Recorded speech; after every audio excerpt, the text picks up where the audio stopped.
Bonjour, bonjour et bienvenue sur Salut Canada.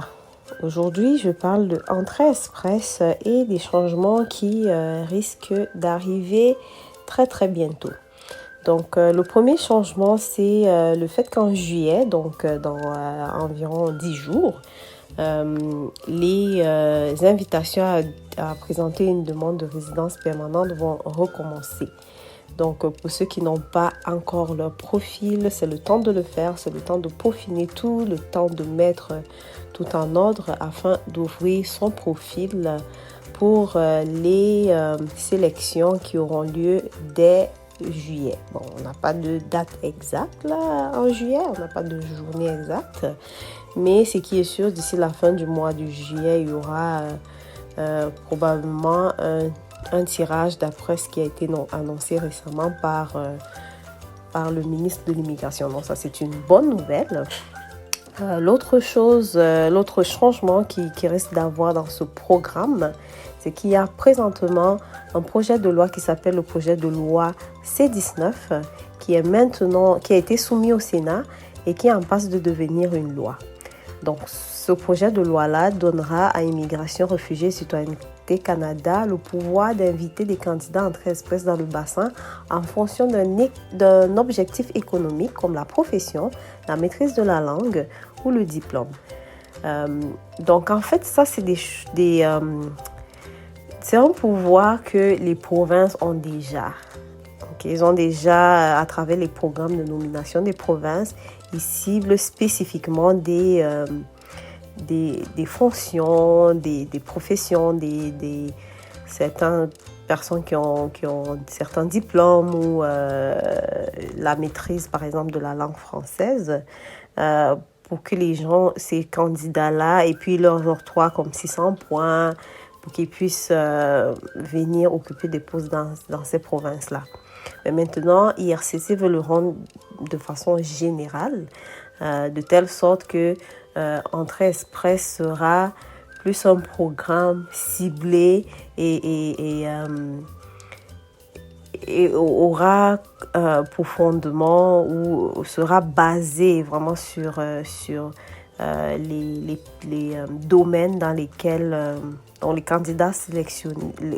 La sélection des candidats va se faire selon la demande économique, l'objectif économique et tout. Donc, ça dit ici que IRCC devra s'engager dans un processus de consultation publique pour l'aider à sélectionner les groupes de candidats entrée express qui seront invités à ce type de tirage.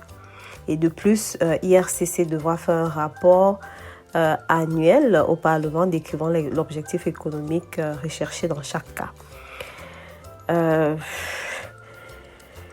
Bon, je n'ai pas pu avoir accès à la loi, donc c'est dit comme ça de façon brève, mais j'ose espérer que ça ne sera pas vraiment un projet de loi qui va fonctionner à l'échelle de tout le programme. Ce que je veux dire par là, c'est que j'espère qu'il y aura quand même ce volet général où peu importe sa formation, peu importe sa CNP, peu importe son diplôme, si on a le nombre minimum de points, qu'on puisse quand même toujours immigrer, puis qu'il y ait parfois de temps en temps, peut-être une fois par mois ou une fois ou 2 mois, ou peu importe, des tirages ciblés.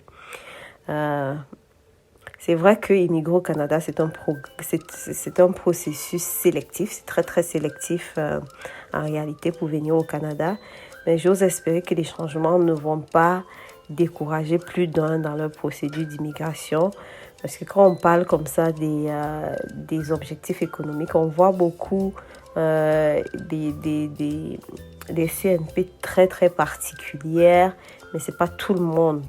Comme par exemple les informaticiens, ça c'est un domaine qu'on sait que c'est beaucoup en recherche ici, ou les ingénieurs, ou peu importe, mais c'est pas tout le monde qui a ces diplômes-là. Puis je pense que dans tous les domaines d'études, on peut quand même toujours participer, aussi les infirmières par exemple. Je pense que dans tous les domaines d'études, on peut quand même chacun apporter sa pierre à l'édifice. Je ne sais pas ce que vous en pensez. Laissez-moi un commentaire avec votre point de vue. Sur ce, je vous souhaite bonne journée et surtout bonne immigration.